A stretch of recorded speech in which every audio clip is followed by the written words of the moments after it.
이라는 제목으로 말씀 나누도록 하겠습니다. 우리가 지난주에는 군중에서 빠져나오는 것에 대해서 살펴봤습니다. 참 개인적으로 보면 저마다 합리적인 의식을 가진 것 같고 또 참 정상적인 그런 생각을 가지고 있는 사람들이 군중이라는 집합체로 모이면 자제력을 상실하고 또 쉽게 흥분하게 되고 또 자신의 의지가 아니라 타인의 언동에 따라서 타인의 말과 행동에 따라서 로봇처럼 움직이게 되는 일시적이고 특수한 심리 상태가 군중심리라고 그랬습니다. 그래서 그러면 그 정당한 집회도 있잖아요, 그죠? 그럼 정당한 집회와 좀 이렇게 불순한 군중 심리에 의한 이 집회 차이는 뭘까요? 선동이죠, 선동. 선동에 따른 집회인가 아니면 정상적인 판단 하에 정말 바른 의식을 가지고 하는 그런 모임인가의 그 차이죠. 선동은 말 그대로 거짓된 정보를 퍼뜨려가지고 지난주에 우리가 살펴봤던 데메드리오처럼 그런 부분이었거든요. 박노의 시가 군중 심리와 관련되어서 쓴 시가 있거든요. 꽃피는 말이라는 거예요. 근데 딱 여러분 시를 보시면 정말 군중 심리가 이런 거구나 라는 걸 알게 됩니다. 한번 보시겠어요? 자, 꽃피는 말, 박노해. 자, 우리 시대에 가장 암울한 말이 있다면 나가는 대로 나 하나쯤이야. 세상이 그런데. 우리 시대에 남은 희망의 말이 있다면 나 하나만이라도 내가 있으므로 내가 먼저. 와. 너무 군중심리에 대해서 그죠? 너무 적합한 어떻게 이런 글을 쓸까요? 우리 시대에 가장 암울한 말이 있다면 나만 하는 대로. 자기 생각이 없어요? 나 하나쯤이야. 세상이 다 그런데.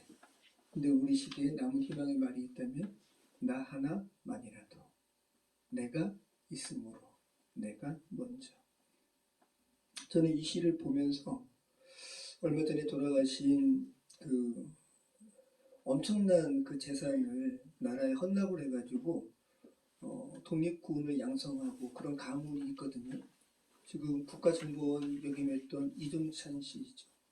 그분의 가문이기도 해요. 그분은 이회영 선생님의 자손이고 또 그분의 동생이 이시영 선생님이 계시는데 그 이회영 선생님의 자손들은 사회적으로도 그래도 이렇게 좀 괜찮게 잘 하시는 것 같은데 이시영 선생님의 자손은 많이 이렇게 어려우세요. 그래서 이시영 선생님의 손자이신 이정보 선생님께서 저희 토기장이 집 일로 와서 카페 겸할 때 어떤 자그마한 한 그때 60대쯤 넘으신 할아버지께서 할아버지도 아니시네 지금 생각하면 젊으신 건데 60대 중반 이상 넘으셨죠. 오셔가지고 팝송 들으시면서 영어로 책도 읽으시고 그리고 정말 좋은 말씀을 많이 해주셨어요.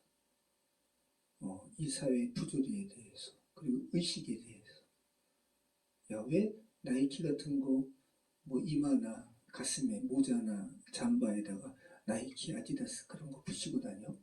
그건 정체성인데 자기가 나이키야? 자기인데 나 보라고 나 이거 얼마짜리인 줄 알아? 시장에서 정말 3천 주로 사더라고. 그럼 정체성은 나는데 그래서 이제 그런 좋은 이야기를 너무 많이 해주셔가지고 저희 아이 엄마가 감동받았어요. 그래서 저희 아이 엄마가 선생님 그러면 제가 어떻게 하면 좋을까요? 이런 걸 좀 이렇게 사람들에게 알리기 위해서 제가 어떤 단체를 만들까요?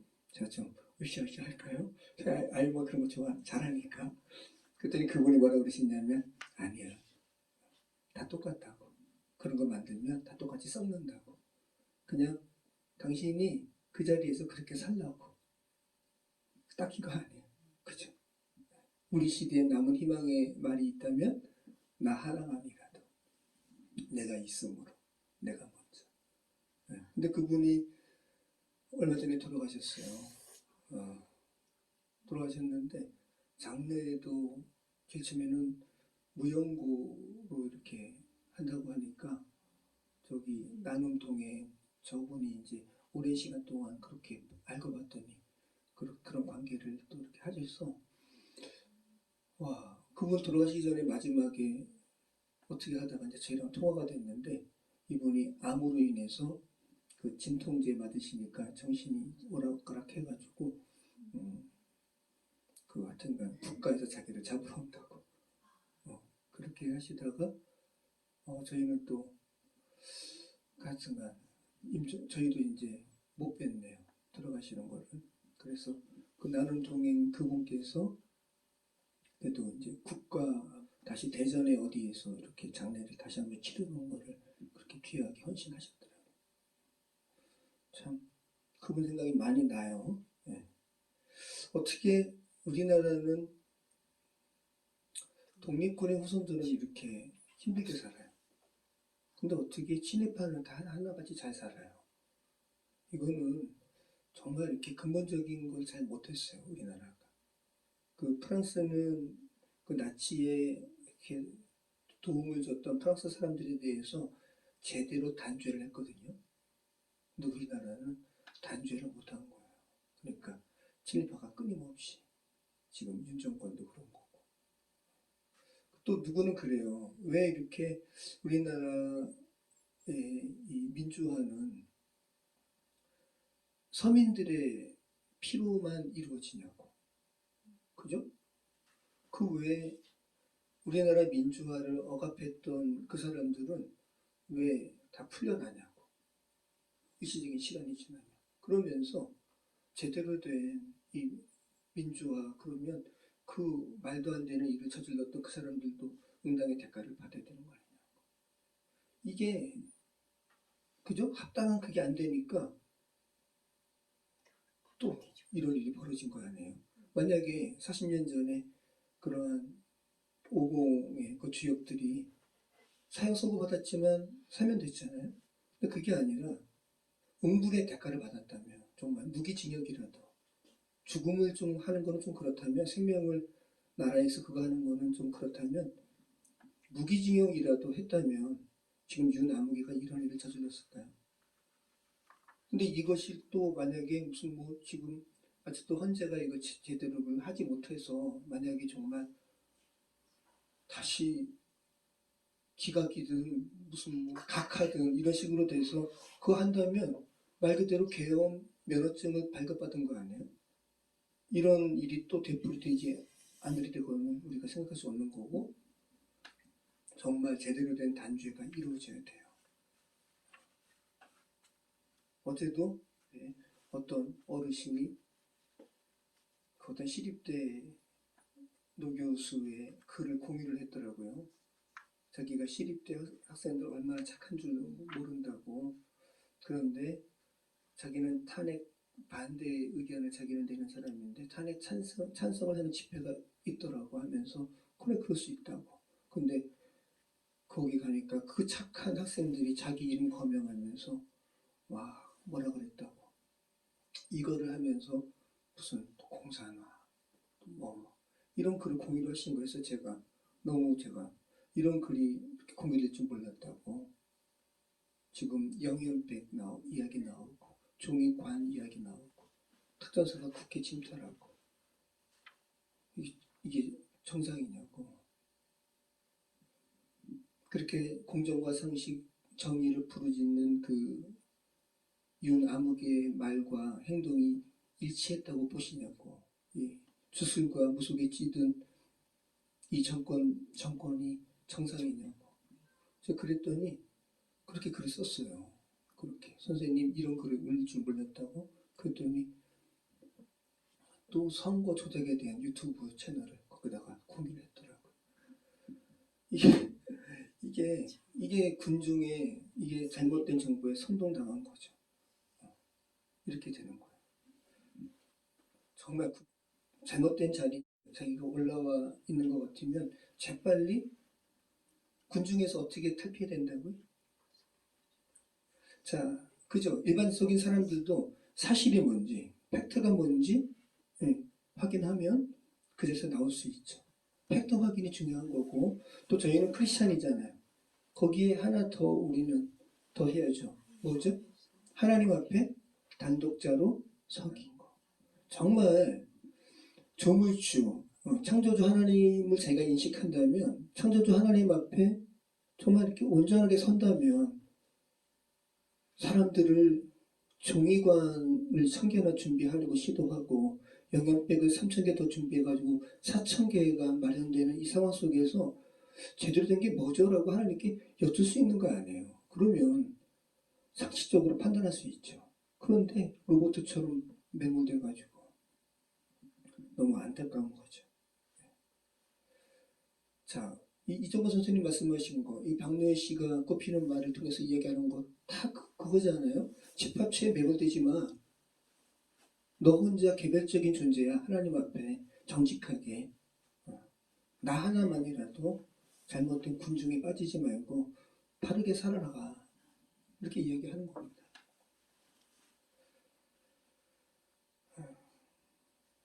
다시 한번 두 가지만 다시 한번 기억하시기 바래요. 다른 사람 의식하지 말고 하나님 앞에 단독자로 서기. 두 번째, 내가 접하는 정보가 선동되어서 오염된 것은 아닌가? 정확한 팩트를 파악하기. 다시 한번 저희부터 이렇게 이런 부분들 생활 속에 또 이렇게 실행할 수 있는 저와 여러분 되었으면 좋겠습니다. 자, 우리 오늘 말씀 같이 읽도록 하겠습니다. 사도행전 20장 1절로 3절 같이 읽겠습니다. 소유가 그침에 바울은 제자들을 불러 권한 후에 작별하고 떠나 마게도냐로 가니라.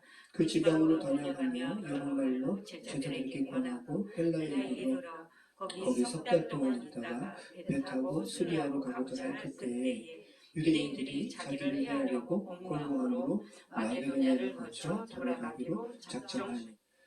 자, 데메드리오로 인한 에베소시의 소유가 그친 후에 우리가 지난주 살펴봤습니다. 바울은 먼저 이제 에베소 사역 3년을 다 마무리했어요. 그래서 먼저 이제 마게도냐로 이제 돌아서 그다음에 아가야 그렇게 해서 이제 예루살렘 수리아로 돌아가려고 디모데와 에라스도를 먼저 보냈고요. 이제 바울이 마게도냐로 이제 떠나려고 하는 거예요. 그런 가운데 오늘 일련에 이러한 이제 사건들이 벌어진 건데, 자, 지금 우리가 읽었잖아요. 오늘 이렇게 마지막 작별 인사를 하고 마게도냐로 가는데 유대인들이 이 바울을 해하려고 음모를 꾀하는 것을 알게 된 거죠. 그러니까 바울의 원래 계획은 마게도냐, 그 다음에 아가야, 아덴, 고린도 거쳐서 고린도 갱그리아 항구에서 배를 타고 수리아, 예루살렘 이렇게 가려고 했단 말이죠. 근데 바울을 죽이려고 하는 음모를 알게 되고 다시 이제 내륙으로 거꾸로 되돌아가는 거예요. 네. 자, 소유가 그침에 바울은 제자들을 불러 권한 후에 작별하고 마게도냐로 가니라. 그 지방으로 다녀가며 여러 말로 제자들에게 권하고 헬라에 이르러. 이게 엄청난 거리고 엄청난 이 면적의 토지인데 이 두 줄로 그냥 누가는 간단하게 기록하잖아요.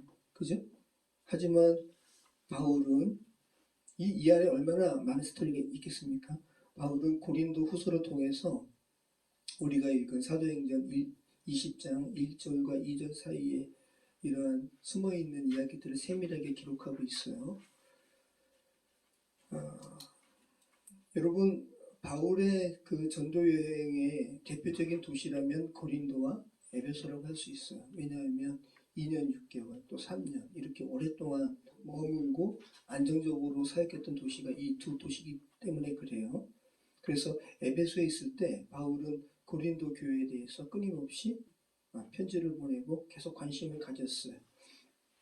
그래서 우리가 이 에베소에서 바울이 고린도 교회에 편지를 어떤 상황에서 또 몇 번 보냈는가 이거 알아보는 것이 굉장히 바울 서신을 이해하는 데 도움이 됩니다. 여러분, 바울이 고린도 교회에 편지를 몇 번 보냈을까요?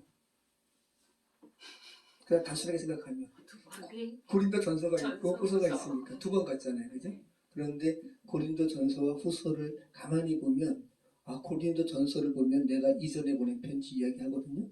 그러면 고린도 전서 이전에도 편지 보냈고 그 다음에 또 그럼 고린도 전서가 두 번째 편지라는 거죠.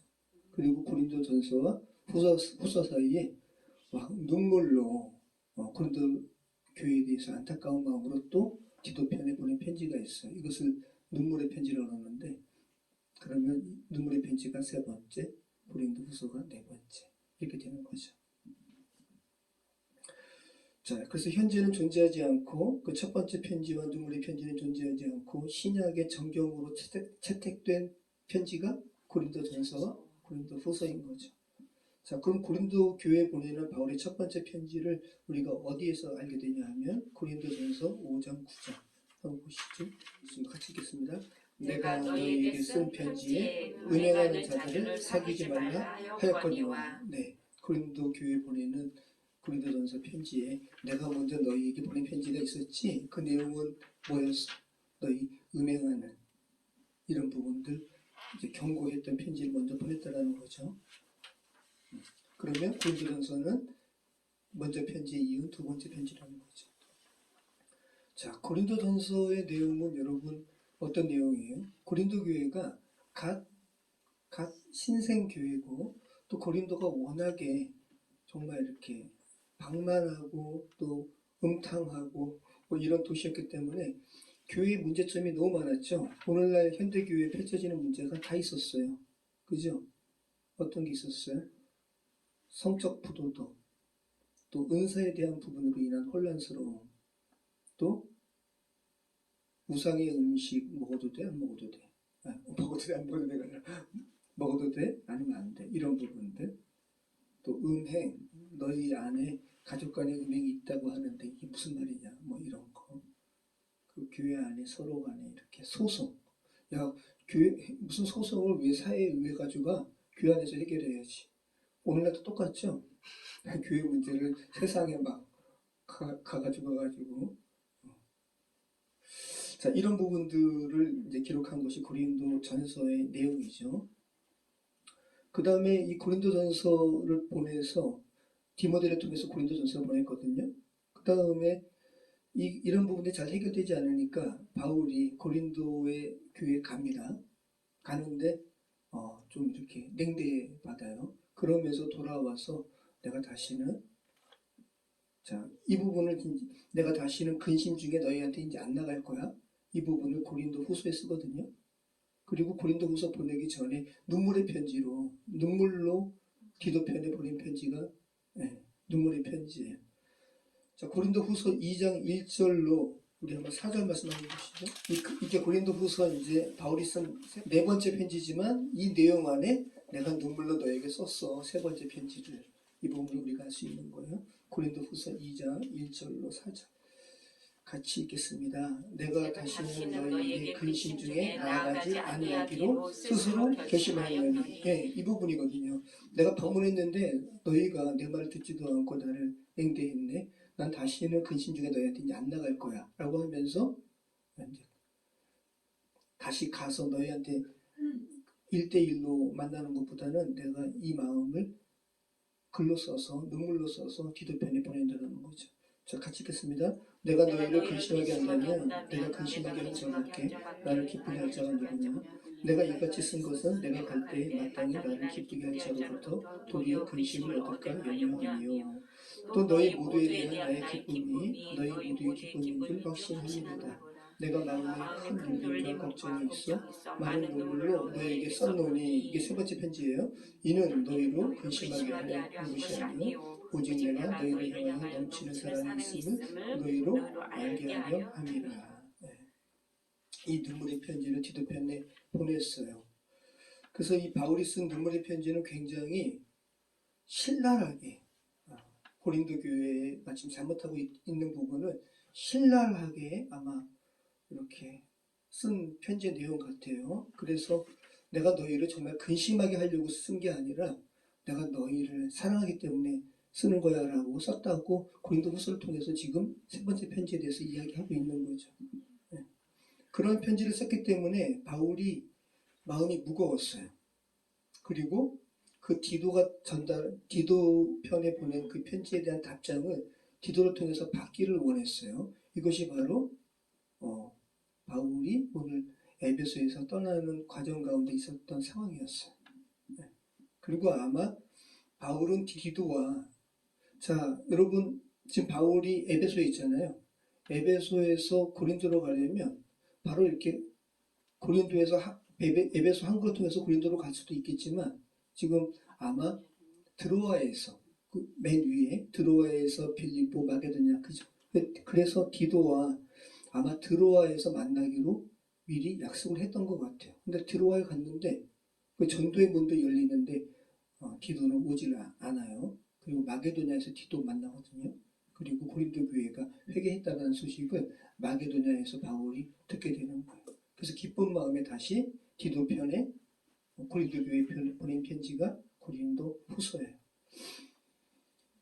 자, 이 부분을 고린도 후서 2장 12절에서 이야기하죠. 자, 보시죠. 고린도 후서 2장 12절로 13절. 내가 그리스도의 복음을 위하여 드로아의 이름에 주 안에서 문이 내게 열렸을 때 내가 내 형제 디도를 만나지 못함으로 내 심령이 편하지 못하여 그들을 작별하고 마게도냐로 갔노라. 네, 이 부분이 오늘 우리가 읽은 1절에 포함된 거예요. 사도행전 20장 1절 같이 읽겠습니다. 소요가 그침에 바울은 제자들을 불러 보낸 후에 작별하고 떠나 마게도냐로 갑니다. 자, 작별하고 떠나서 마게도냐로 가는 이 사이에 드로아 통해서 빌립보의 항구 네아폴리, 빌립보, 그 다음에 안비볼리, 데살로니가 그죠? 2차 전도 여행 한번 그림 그려보 보세요. 그 통로로 가는 거예요. 그러다가 드로아에서 디도 기다렸는데 디도가 오지 않고 그래서 이제 빌립보로 건너가서 데살로니가에서 아마 학자들은 여기서 말하는 마게도냐에서 디도 만난 곳이 데살로니가 정도라고 이야기하는 거예요. 자, 우리 고린도 후서 7장 5절로 7절 우리 같이 한번 읽어보겠습니다. 여기서 디도 만나서 이제 바울이 기뻤다고 이제 고백하거든요. 고린도후서 7장 5절로 읽겠습니다. 우리가 마게도냐에 이르렀을 때에도 우리 육체가 편하지 못하였고 사방으로 환난을 당하여 밖으로는 다툼이요 안으로는 두려움이었노라. 그러나 낙심한 자들을 위로하시는 하나님이 디도가 오므로 우리를 위로하셨으니 그가 온 것뿐 아니요 오직 그가 너희에게서 받은 그 위로를 위로하고 너희의 사모함과 애통함과 나를 위하여 열심히 있는 것을 우리에게 보고함으로 나를 더욱 기쁘게 하였느니라. 바울이 드로아에서 그토록 기다렸던 고린도 교회 소식을 디도로 하여금 듣기를 바랬는데 듣지 못하고 그래서 별로 이렇게 기쁘지 않은 마음 가운데 마게도냐 갔거든요. 육체도 편하지 못하고 사방으로도 환난당해서 안으로는 두려움이고 그런 가운데 하나님께서 디도 이제 만나게 하셔서 고린도 교회가 바울의 권면을 받고 회개했다라는 말. 이것이 바울에게 위로가 되었다라는 거예요. 자, 바울의 사랑이 담긴 눈물의 편지를 받은 고린도 교인들이 자신들의 잘못을 뉘우치고 이제 회개했다는 소식을 듣게 되는 거고, 그리고 그동안 고린도 교회를 어지럽게 했던 자들이 거짓 사도들이고 또 교활한 유대 율법주의자들이었다는 것을 또 이렇게 알게 되었어요. 그래서 그들은 광명한 천사같이 교회에 침투한 존재라는 것을 바울이 그렇게 다시 한번 고린도 후서에서 고백을 하죠. 자, 그렇게 보내는 편지가 고린도 후서라는 거예요. 자, 한번 잠깐 볼까요? 고린도 후서 11장 4절로 4절 한번 보시죠. 고린도 후서 11장 4절. 그래서 고린도 후서의 내용은 1장부터 9장까지는 사도 바울을 신뢰하면서 바울이 보낸 눈물의 편지를 읽고 듣고 회개한 사람들에 대한 그 내용이 고린도 후서 1장부터 9장까지고요. 그 다음에 10장부터 13장까지는 여전히 회개하지 않고 거짓 사도들 편에서 바울을 사도로 인정하지 않는 사람들에 대해서 책망하는 내용이 고린도 후서 10장부터 13장까지. 자, 한번 고린도 후서 11장 4절. 그래서 지금 이제 계속 바울에 대해서 공격하는 자들에 대한 책망의 내용이거든요. 같이 읽겠습니다. 만일 누가 가서 우리가 전파하지 아니한 다른 예수를 전파하거나 혹은 너희가 받지 아니한 다른 영을 받게 하거나 혹은 너희가 받지 아니한 다른 복음을 받게 할 때는 너희가 잘 용납하는구나. 자, 근데 이거 다 너희가 속았다라는 거죠. 고린도후서 11장 13절 15절까지 같이 한번 읽어보시죠. 고린도후서 11장 13절로 15절 같이 읽겠습니다. 그런 사람들은 거짓 사도요 속이는 일꾼이니 자기를 그리스도의 사도로 가장하는 자들이니라.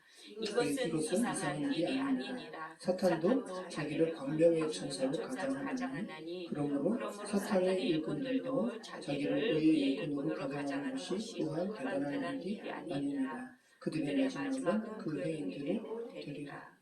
네, 오늘날도 전 세계 사이비가 가장 많은 나라가 한국이라면서요, 그죠? 신천지 또 하나님의 교회. 참 어떻게 하나님의 교회라고 이름하니까 하나님을 모르는 사람들은 하나님의 교회라니까 일반 교회로 착각할 거 아니에요. 근데 알고 봤더니 안상홍의 증인이에요. 또 안상홍의 그 부인을 또 여자 하나님으로 믿는 데예요.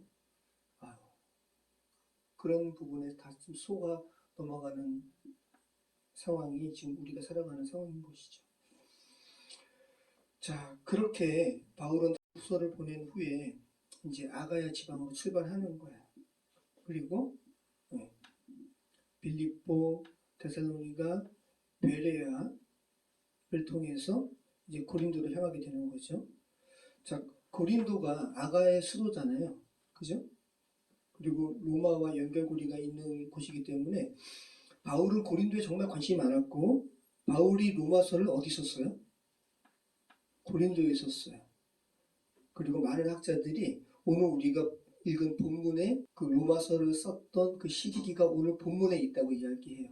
자, 오늘 본문에 보면 어디에 그 내용이 나오죠?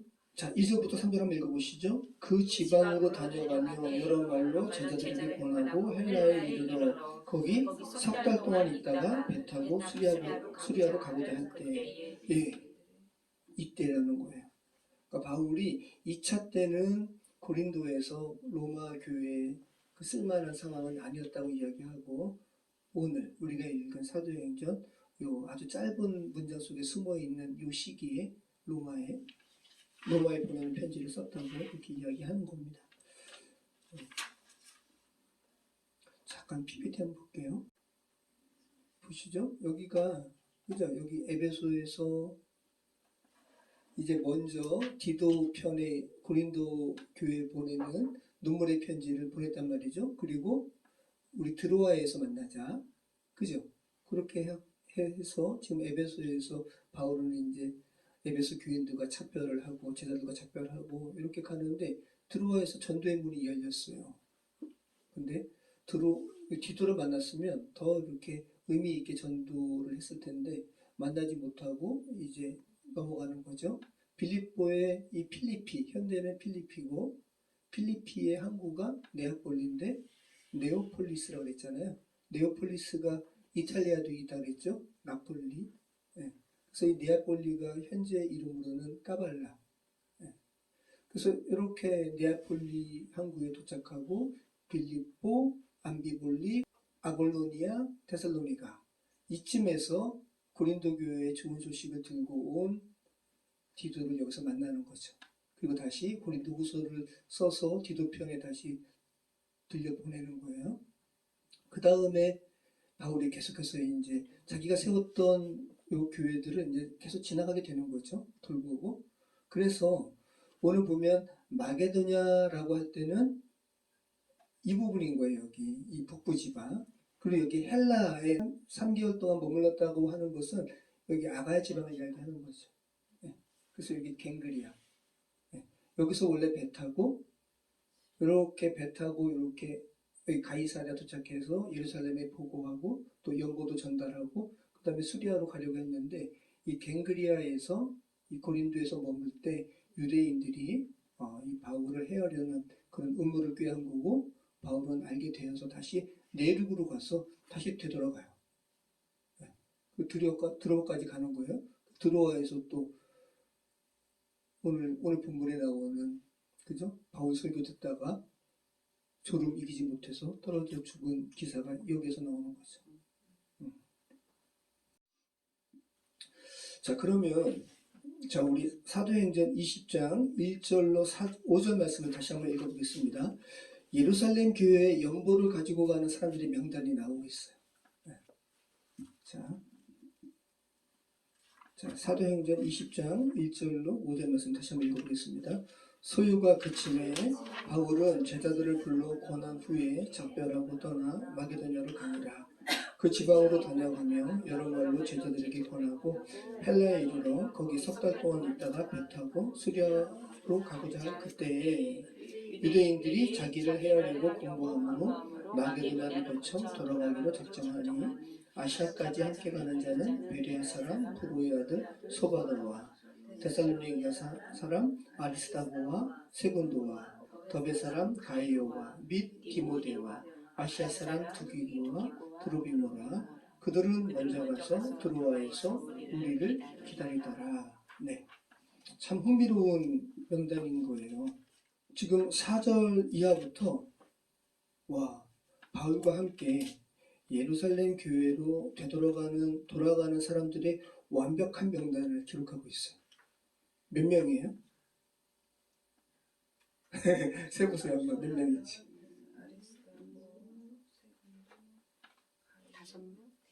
5명? 7명이죠. 7명. 자, 거기에 바울 합치면 8명.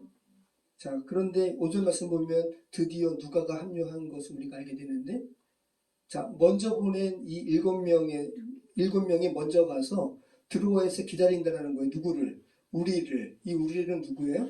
바울과 누가. 누가가 여기 포함되는 거예요, 이제 다시.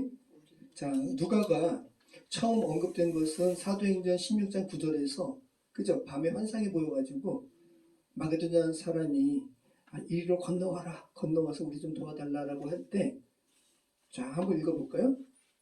누가가 처음 언급된 부분입니다. 사도행전 16장 9절로 10절. 자, 같이 읽겠습니다. 밤에 환상이 바울에게 보이니 마게도냐 사람 하나가 서서 그에게 청하여 이르되 마게도냐로 건너와서 우리를 도우라 하거늘 바울이 그 환상을 보았을 때 우리가 곧 마게도냐로 떠나기를 힘쓰니 이는 하나님이 저 사람들에게 복음을 전하라고 우리를 부르신 줄로 인정함이라. 네, 이 우리 안에 디모데, 디도 그리고 누가가 포함되는 거예요. 그리고 누가는 아마 빌립보 쪽 사람이었던 것 같아요. 이 빌립보에서 이제 사역하잖아요. 그리고 감옥에도 갇히고, 그리고 하나님께서 찾고 열리게 하셔가지고 빌립보 간섭도 살려주시고 구원 얻게 하시고, 그 다음에 이 바울 일행이 빌립보에서 암비볼리와 아볼로니아로 떠나잖아요. 그럴 때는 우리가라는 표현이 아니라 그들이라고, 누가 쓴 거라고요? 누가가. 그러니까 이제 빌립보에서 바울 일행이 이제 암비볼리와 아볼로니아로 떠날 때는 나는 안 갔어. 나는 제외하고 그들만 갔어라는 표현을 하고 있단 말이죠. 사도행전 17장 1절. 같이 읽겠습니다. 그들이 암비볼리와 아볼로니아로 다녀가 데살로니가에 이르니 거기 유대인의 회당이 있는지라. 그래서 아마 바울이 빌립보 사람 누가를 빌립보에 갓 생성된 교회를 좀 이렇게 목양하라고, 좀 잘 돌보라고 빌립보에 누가를 남겨둔 거예요. 빌립보에 최초로 형성된 교회가 누구였죠? 루디아, 그죠? 자주장사 루디아, 그리고 빌립보 간수의 가족, 그죠? 네.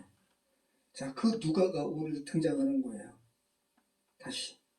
그래서 아마 빌립보 교회에 예루살렘 교회에 보내는 연보의 책임자로, 대표자로 누가가 합류한 것 같아요.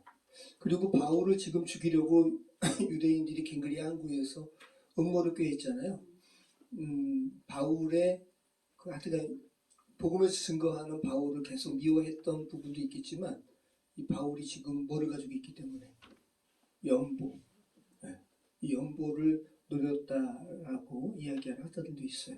그리고 바울은 이 엄청난 교회, 지금 소아시아 또 마게도니아 고린도 교회, 이 사람들이 그 바울이 고린도 후서가 이야기하거든요. 너희는 매주 모이는 첫 주에 미리 연보를 준비해가지고 갑작스럽게 준비하지 말라 그러거든요. 그래서 엄청난 금액이었을 거란 말이죠. 예루살렘의 가난한 교인들에게 이렇게 도우려고 보내는 이 연보가 엄청나게 많았을 거란 말이에요. 그리고 바울은 근데 이 많은 돈을, 많은 연보를 바울이 관리했다라는 것을 또 바울을 공격하는 사람들에게서는 비밀을 주게 되는 거잖아요. 그래서 바울은 이 연보를 자기가 관리하지 않고 각 교회 대표자들에게 분담해서 맡기게 한 것 같아요. 오늘 우리가 읽은 7명의 바울까지 포함한 총 9명의 명단이 그 명단이라고 학자들은 보는 거예요. 자, 그럼 한번 보시죠. 자, 베레아 교회 대표는 누구라고 이야기합니까? 소바더. 브로의 아들 소바더. 소시바더의 축약형입니다. 소바더.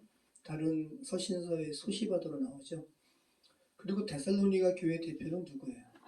아리스다고와 세군도. 자, 그리고 더베는 무슨 지역이에요? 자, 여기 보세요. 더베가 여러분 기억나시나요? 더베, 루스드라, 이고니아 다 갈라디아 지방이에요. 그래서 일부러 지금 더베 지역의 대표는 가이오라 그러잖아요.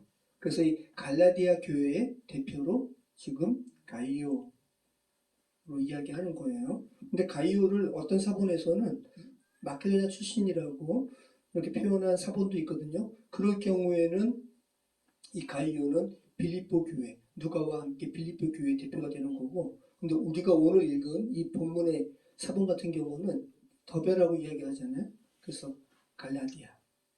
그러면 여러분 바울의 제자 디모데는 어디 출신이에요? 기억나시죠? 루스드라 출신이에요. 디모데는. 그러니까 갈라디아 교회 대표자는 오늘 우리가 읽은 본문에서는 가이오와 디모데가 되겠죠. 네. 자, 그 다음 아시아 지역 에베소 교회가 대표적이죠. 아시아 교회 대표는 누구라 그래요? 두기고와 드로비모. 그리고 고린도 교회 대표는 지금 디도는 지금 이제 고린도로 가 있는 상황이니까 아마 고린도 교회의 대표로는 바울이 그 역할을 감당한 것이라고 추측하는 거예요. 자, 우리 5절, 6절 다시 한번 읽어보겠습니다. 그들은 먼저 가서 드로아에서 우리를 기다리더라. 우리는 무교절 후에 빌립보에서 배로 떠나 닷새 만에 드로아에 있는 그들에게 가서 이레를 머무니라. 자, 드로아에 7명이 먼저 가서 누가와 바울을 기다립니다. 그리고 누가와 바울은 무교절 후에 빌립보 네아폴리 항구에서 까발라 항구에서 드로아로 가는 배를 타는데 며칠 걸렸어요? 닷새. 그런데 그때 드로아에서 네아폴리 갈 때는 마케도냐 사람이 환상 가운데 이리로 건너오라 할 때는 이틀 걸렸거든요. 그때는 순풍이 불었어요. 지금은 반대 방향이죠. 역풍이에요. 그래서 5일 걸렸다고 지금 이렇게 아주 구체적으로 누가가 시기까지 이렇게 쓰고 있습니다.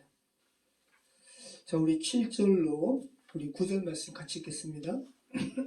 그 주간에 첫날에 우리가 떡을 떼려 하여 모였더니 바울이 이튿날 떠나고자 하여 그들에게 강론할세 말을 밤중까지 계속하며 우리가 모인 윗다락에 등불을 많이 켰는데 유도고라 하는 청년이 창에 걸터 앉아 있다가 깊이 졸더니 바울이 강론하기를 더 오래 하며 졸음을 이기지 못하여 3층에서 떨어지고는 이렇게 보니 죽었는지라.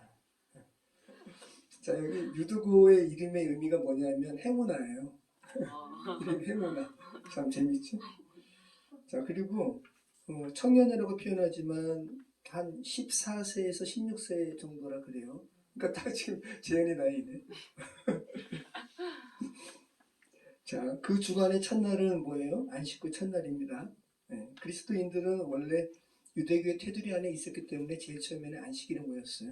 그러다가 자연스럽게 예수님께서 안식 후 다음 날, 그러니까 죽음 이후에 3일째 부활하셨잖아 라고 하면서 주일에 모였거든요.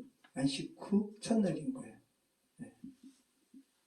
그래서 이날 원래 애찬과 성찬을 겸했어요.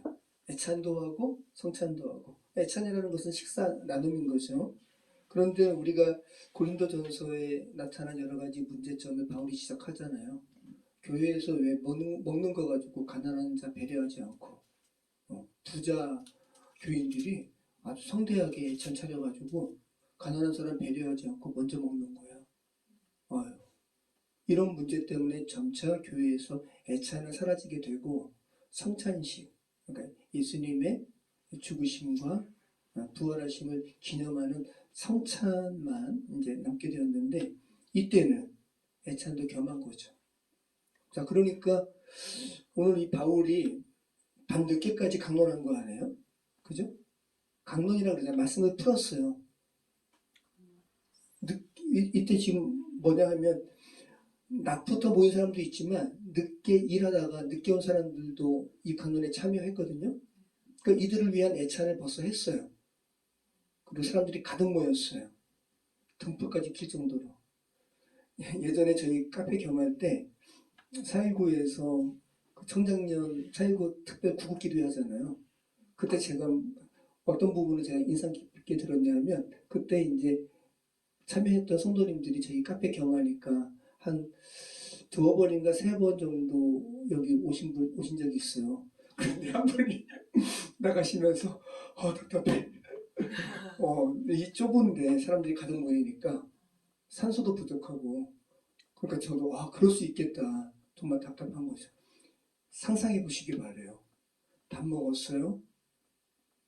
좁은데 다락까지 사람들이 이렇게 있는 상황 가운데 사람들은 가득 차 있고 졸립고 유두고가 창가에 겉에 앉아 있다가 떨어졌어요. 근데 죽었어요. 아이고.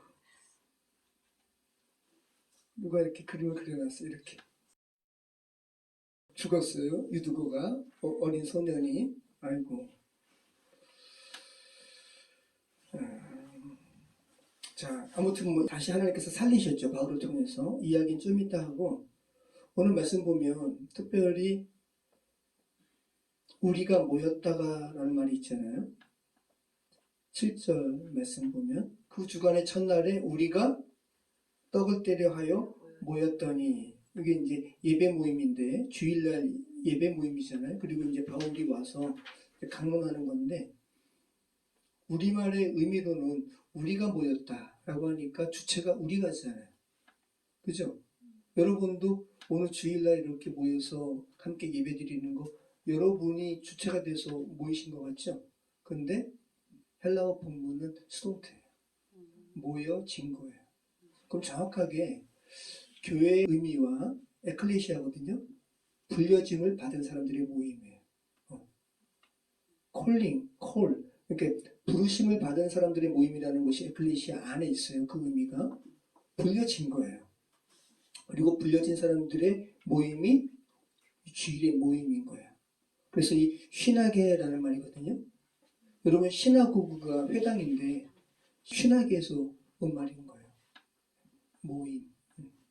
자, 그러면 이 교회의 의미가 어떤 것인지 다시 한번 알게 되는 거죠. 모여진 거예요. 그래서 오늘 본문은 초대교회 성도들로부터 지금까지 이어온 예배의 성격이 어떤 것인지 말씀하고 있는 거예요. 여러분이 스스로 모인 것 같지만 더 정확한 것은 하나님께서 여러분을 불러내시고 여러분은 모여진 거예요. 요번에 그 성지순례 갔을 때 그 가파도기아 그쪽 지역에도 대린구유라는 곳이 있거든요. 지하 몇만 명까지 살았던 곳이에요. 그리고 가장 지상에서 가까운 곳은 화덕도 있어요. 거기에 교회도 있고 학교도 있고 있어요.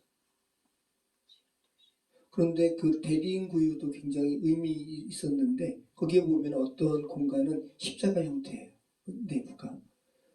근데 로마에 카타콤베가 있는데 거기에는 정말 마음이 아프더라고요. 거기는 말 그대로 정말 그 대린구유는 순교 밖의 상황이 아닐 때도 이제 사람들이 거기서 이제 예배드렸단 말이죠. 근데 카타콤베는 박해를 피해서 예배드렸던 곳인데 굴을 파가지고 거기에 직각으로 이렇게 굴을 파가지고 조그만 공간이 있는데 거기에는 아이들도 있어요. 아이들의 관. 거기서 태어나서 거기서 죽는 거예요. 그리고 거기에 묻히고. 그럼 여러분 그들이 나는 왜 지하에서 태어나고 지하에서 나는 살아야 되지? 이런 생각 안 했을까요? 자연스럽게 불러냄을 받은 자기들의 정체성을 정확하게 알았던 거죠. 불러냄을 받은 존재들. 근데 이 카타콤베 안에도 여러분 돈 많은 사람들은 자신들의 무덤을 대리석을 써가지고 화려하게 했어요. 그러니까 이제 지하에 살았지만 나름대로의 조직이 있어가지고 지상에 있는 또 사람들과 어떻게 해가지고 또 이렇게 무덤을 또 호화롭게도 하기도 하고. 자, 제가 지금 드린 말씀이 뭐냐면 이 모여진 어떤 집합, 그래서 모여져서 하나님께 예배드린다는 이 정체성이 여러분의 이 정체성이 2000년이 지속된 것이라는 거예요. 그러니까 이거는 굉장한 거죠. 이 선교사로 인한 복음이 여러분에게 전해지지 않았더라면 여러분은 이런 2000년을 이어서 내려온 이 흐름 속에 여러분은 참여하지 못했을 거예요. 그죠? 여전히 그냥 살다가 그걸 생각해 보신다면 이게 굉장한 의미가 있는 거죠. 자, 안식구 첫날 성도들이 모였을 때 바울은 다음 주에도 여러분이 이제 보시면 아시게 되겠지만 바울은 오늘 모임이 마지막이라는 거 바울은 알았거든요. 그래서 말씀을 사모하는 이들에게 하나도 정말 이렇게 자기가 있는 진액을 다 빼가지고 가르치고 그리고 떠나기를 원했어요. 그래서 이 모임이 밤늦게까지 계속된 거예요. 그런데 이 강론을 계속하기 위해서는 등불을 많이 켜니까 산소도 부족하고 그래서 이제 유두고 청년이 떨어져 죽었는데 자 10절 12절 같이 한번 읽어보겠습니다. 10절 12절 바울이 내려가서 그 위에 엎드려 그 목을 안고 말하되 떠들지 말라 생명이 그에게 있다 하고 올라가 떡을 떼어 먹고 오랫동안 곧 다리 세 개까지 이야기하고 떠납니다. 사람들이 살아난 청년을 데리고 가서 적지 않게 위로를 받았더라. 네. 자, 바울이 루스드라에서 어디죠? 멀리서 유대인들이 쫓아와가지고 바울을 돌려쳐가지고 거의 이렇게 죽은 송장을 만들어서 버렸잖아요. 네. 그럴 때는 바울은 정말 완전히 죽은 건 아니고 정말 죽음의 지경까지 이르렀는데 그래서 제자들이 슬퍼가지고 죽은 줄 알고 모였는데 바울이 일어서잖아요. 이때는 부활이 아니라 정말 이렇게 죽을 지경까지 이른 거죠. 근데 오늘은 유도고가 정말 죽은 거예요. 여러분 누가는 의사예요. 이거 누가 쓴 거예요? 의사가 썼어요. 누가가 썼어요. 그 누가는 이때는 바울에 의해서 들은 이야기를 쓴 것이 아니라 누가가 지금 동행했단 말이죠. 그래서 여기서 떠들지 말라.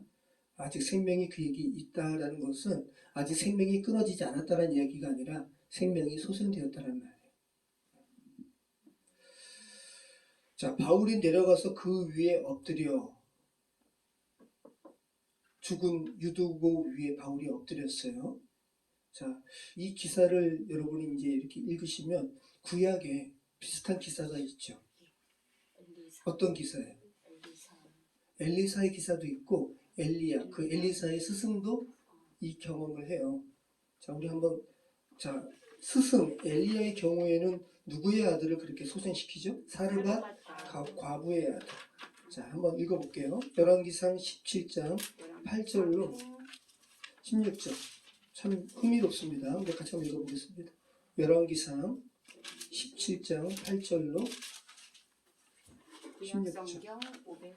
여호와의 말씀이 엘리야에게 임하여 이르시되 너는 일어나 시돈에 속한 사르밧으로 가서 거기 머물라. 내가 곧 과부에게 명령하여 내게 음식을 주게 하였느니라. 그가 일어나 사르밧으로 가서 성문에 이를 때 한 과부가 그곳에서 나뭇가지를 줍는지라. 이에 불러 이르되 청하건대 그 그릇에 물을 조금 가져다가 내가 마시게 하라. 자, 이때는 굉장히 가뭄이었고 기근이었고 음식 먹을 것이 없는 거예요. 그래서 한 과부가 조금 남은 그 밀가루 가지고 떡 해가지고 자기 아들과 자기 먹고 죽으려고 그랬어요. 자, 이제 그 과정에서 하나님께서 엘리야에게 야, 사르밧으로 가서 그 과부에게 음식 달라 그래. 그가 너에게 먹것을 줄 거야 라고 이야기했다라는 거죠. 자, 같이 읽겠습니다. 그가 가지러 갈 때에 엘리야가 그를 불러 이르되 청하건대 내 손에 떡 한 조각을 내게로 가져오라. 그가 이르되 당신의 하나님 여호와께서 살아계신 두고 맹세하노니 나는 떡이 없고 다만 통에 가루 한 움큼과 병에 기름 조금뿐이라. 내가 나뭇가지 둘을 주워다가 나와 내 아들을 위하여 음식을 만들어 먹고 그 후에는 죽으리라. 엘리야가 그에게 이르되 두려워하지 말고 가서 내 맘대로 하려니와 먼저 그것으로 나를 위하여 작은 떡 한 개를 만들어 내게로 가져오고 그 후에 너와 내 아들을 위하여 만들라. 이스라엘의 하나님 여호와의 말씀이 나 여호와가 비를 지면에 내리는 날까지 그 통에 가루가 떨어지지 아니하고 그 병에 기름이 없어지지 아니하리라 하셨느니라. 그가 가서 엘리야의 말대로 하였더니 그와 엘리야와 그의 식구가 여러 날 먹었으나 여호와께서 엘리야를 통하여 하신 말씀같이 통의 가루가 떨어지지 아니하고 병의 기름이 없어지지 아니하리라. 원래는 과부와 그저 그 아들 먹을 정도의 떡 2덩이 정도의 가루와 기름만 남았는데, 그죠? 요것을 하나님의 말씀에 의지해서 엘리야에게 먼저 드렸더니 와, 그 병의 가루가 그치게 하기 전까지 가루가 계속 있는 거죠. 기름도 끊이지 않았어요. 자, 이 일 후에, 자, 17절, 24절 같이 읽겠습니다. 이 일 후에 그 집 주인 되는 여인의 아들이 병들어 증세가 심히 위중하다가 숨이 끊어진지라. 여인이 엘리야에게 이르되 하나님의 사람이여 당신이 나와 더불어 무슨 상관이 있기로 내 죄를 생각나게 하고 또 내 아들을 죽게 하려고 내게 오셨나이까. 엘리야가 그에게 그의 아들을 달라 하여 그를 그 여인의 품에서 받아 안고 자기가 거처하는 다락에 올라가서 자기 침상에 누이고 여호와께 부르짖어 이르되 내 하나님 여호와여 주께서 또 내가 울고하는 집 과부에게 재앙을 내리사 그 아들이 죽게 하셨나이까 하고 그 아이 위로 몸을 3번 펴서 엎드리고 여호와께 부르짖어 이르되 내 하나님 여호와여 원하건대 이 아이의 혼으로 그의 몸에 돌아오게 하옵소서 하니 여호와께서 엘리야의 소리를 들으심으로 그 아이의 혼이 몸속으로 들어오고 살아난지라. 엘리야가 그 아이를 안고 다락에서 방으로 내려가서 그의 어머니에게 주며 이르되 보라 내 아들이 살아났느니라. 여인이 엘리야에게 이르되 내가 이제야 당신은 하나님의 사람이시요 당신의 입에 있는 여호와의 말씀이 진실한 줄 아노라 하니라. 자, 오늘 생명의 폭염에 대한 주제인 거예요. 네. 자, 엘리야는 살았어요. 그죠? 아들은 죽었어요.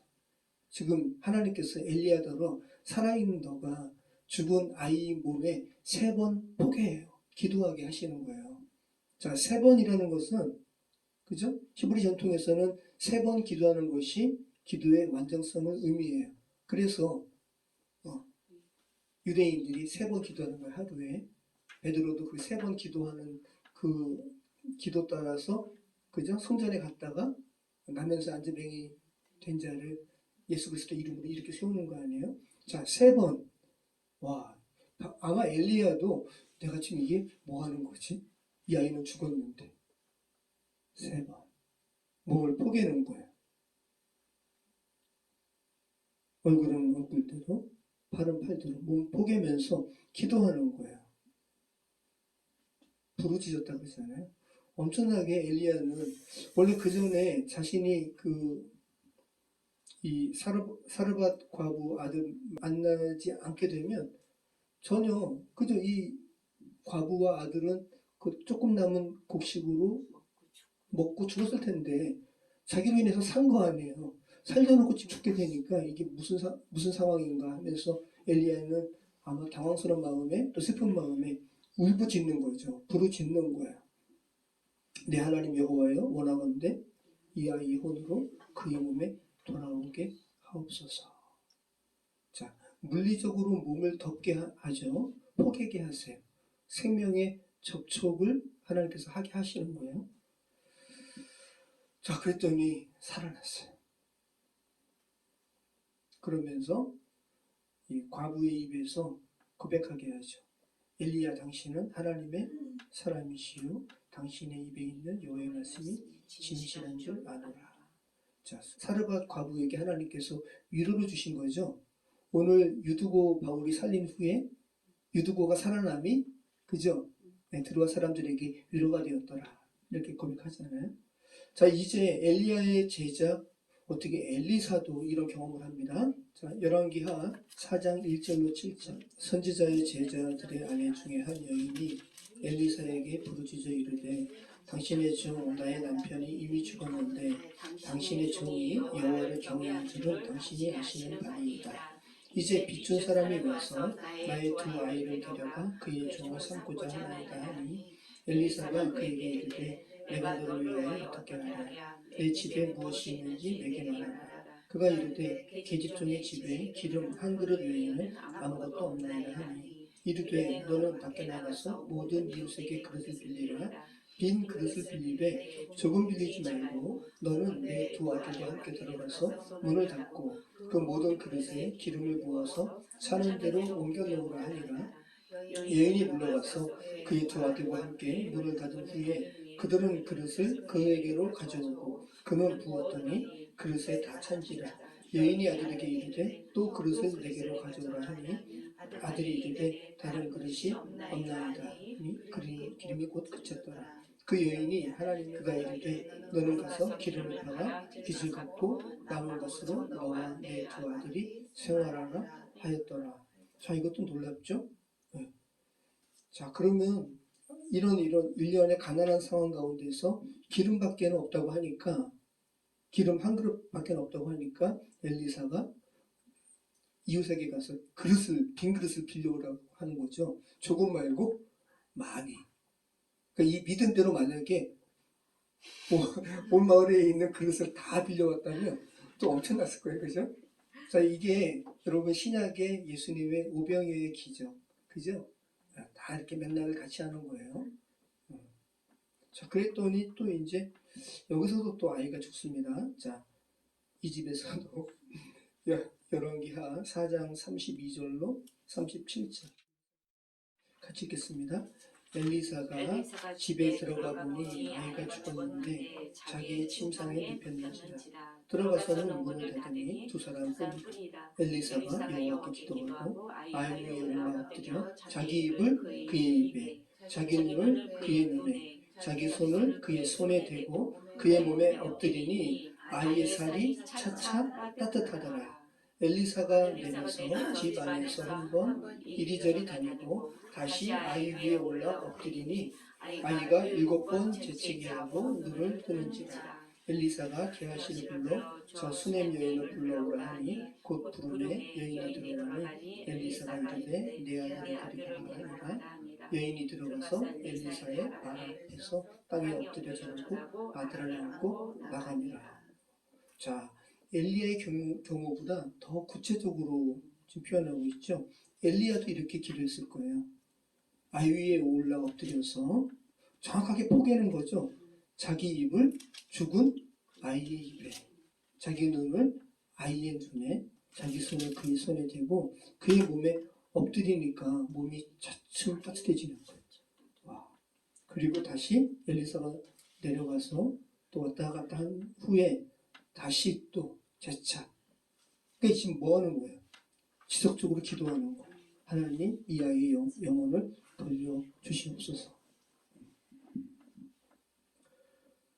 자, 그리고 아이에게 완전히 생명이 이렇게 돌아옴을 지금 뭘로 표현하고 있어요? 아이가 몇 번 재채기예요? 7번. 그러면서 이제 생명이 완전히 되돌아왔습니다. 자, 그러면 엘리야와 엘리사 사건이 의미하는 바가 뭐예요? 물리적인 양식이 늘어나죠. 밀가루, 그죠? 기름, 그죠? 그러니까 지금 이것을 통해서 생명은 소진되지 않는다는 것을 보여주고 있는 거예요. 죽은 죄된 세상은 물리적인 것이 점점 줄어들지. 근데 지금 하나님의 어떤 은혜 안에 있으니까 물리적인 것이 줄어들지 않잖아요. 그리고 죽었던 아이의 생명이 살아나잖아요. 그죠?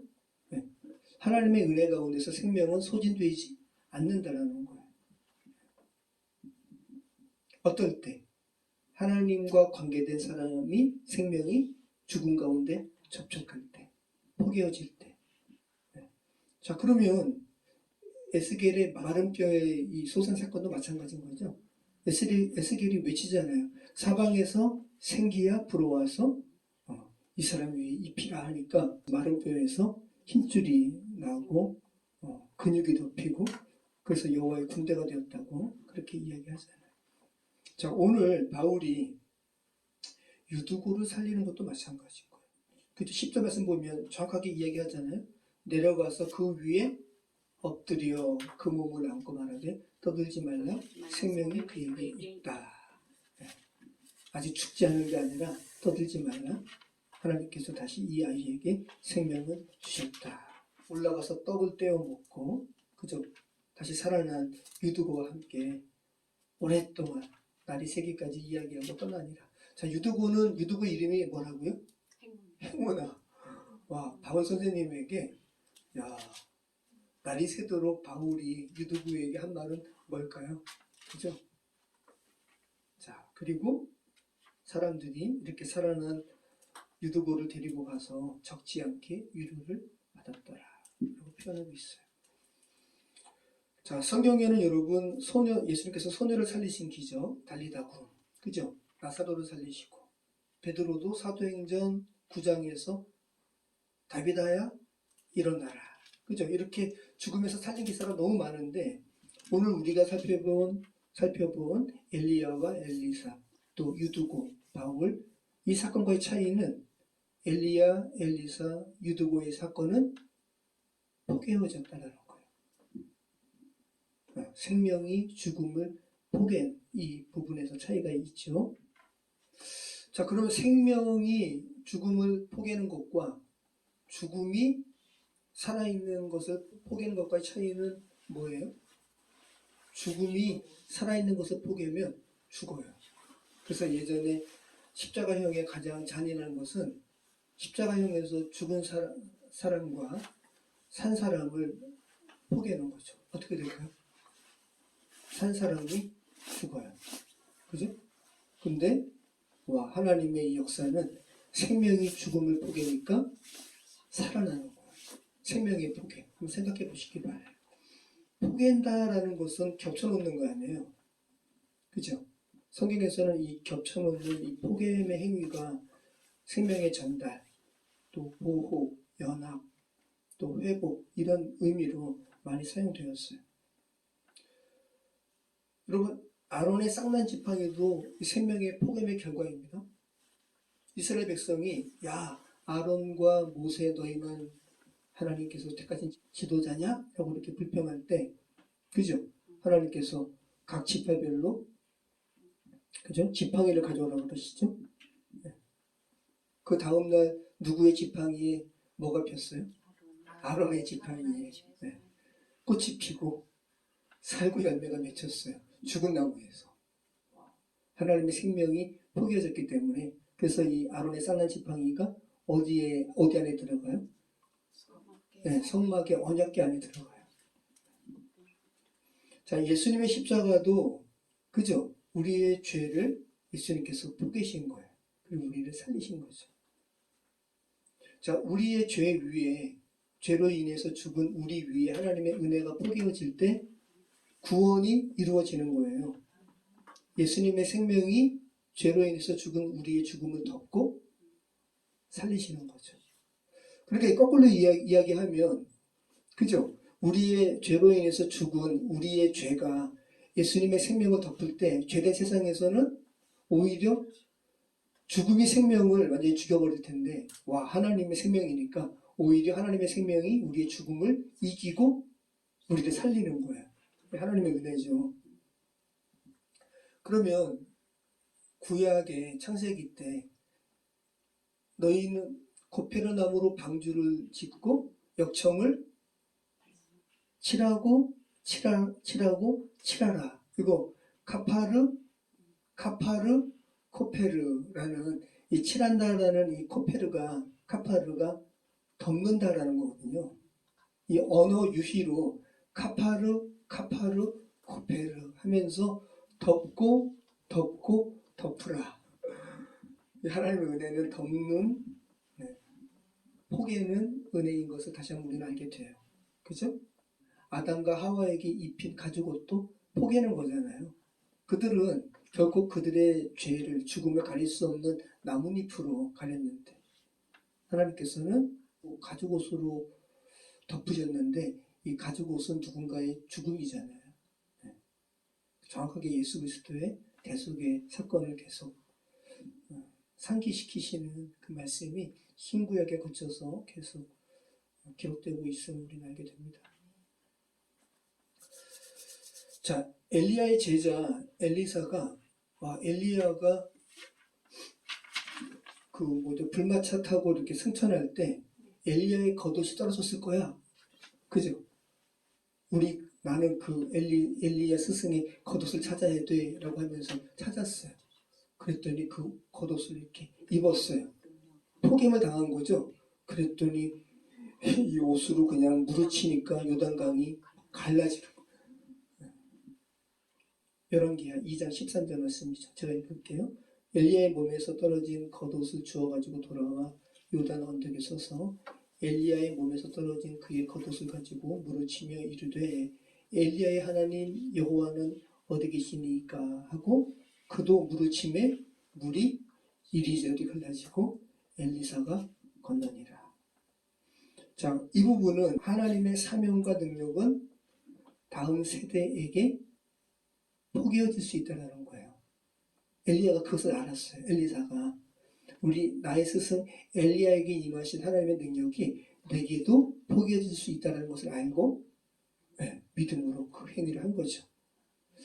여러분도 마찬가지예요. 저와 여러분의 이 믿음의 유산이 여러분의 자녀에게 뭐 해줘야 돼요? 포기해줘야 돼요. 저와 여러분이 만약에 저는 지금 저희 외할머니, 저희 어머니, 저 3대인데 여러분이 1대 믿음의 소유자라면 여러분의 그 믿음의 행위로 말미암아, 그죠? 여러분이 정말 여러분의 자녀에게 여러분의 믿음을 잘 포기신다면 여러분의 밑으로 엄청나 많은 사람들이 구원받게 되는 거죠. 하나님의 자녀가 되는 것이고, 그걸 생각해 보시길 바래요. 우리는 우리의 믿음의 유산을 우리의 다음 세대에게 포기해서 전해줘야 돼요. 자, 이렇게 생명으로 죽음을 포기해 살리는 이 같은 은혜가 저와 여러분에게 정말 있기를 축원합니다. 그리고 오늘 조선호 성도님 오시게 되면 많은 위로가 될 줄 믿으므로 여러분들 기도해 주시기 바라요. 하나님의 이 살리시는 하나님의 놀라운 은혜가 조선호 성도님의 연약한 육신 가운데 포기해지기를 여러분 위해서 기도해 주시기 바랍니다. 또 김정호 목사님의 육신도 포기해지고 우리 김석수 목사님의 육신에도 포기해지고 저와 여러분의 연약한 모든 환경 가운데 포기해지기를 지금 대한민국에도 그죠? 하나님의 생명의 능력이 정말 포기해지기를 여러분 죽음의 세력이 너무 강한 것 같아서 불안하시죠? 그죠? 난데없이 한 사람에게만 적용되어서 내란범이 나오고 말도 안 되는 이 상황인데 여러분 걱정 안 하셔도 돼요. 결국은 어둠은 망할 거예요. 이게 당연한 거예요. 가장 어두울 때가 언제인 줄 아세요? 동트기 전에. 그죠? 새벽에 동트기 전이 가장 어두워요.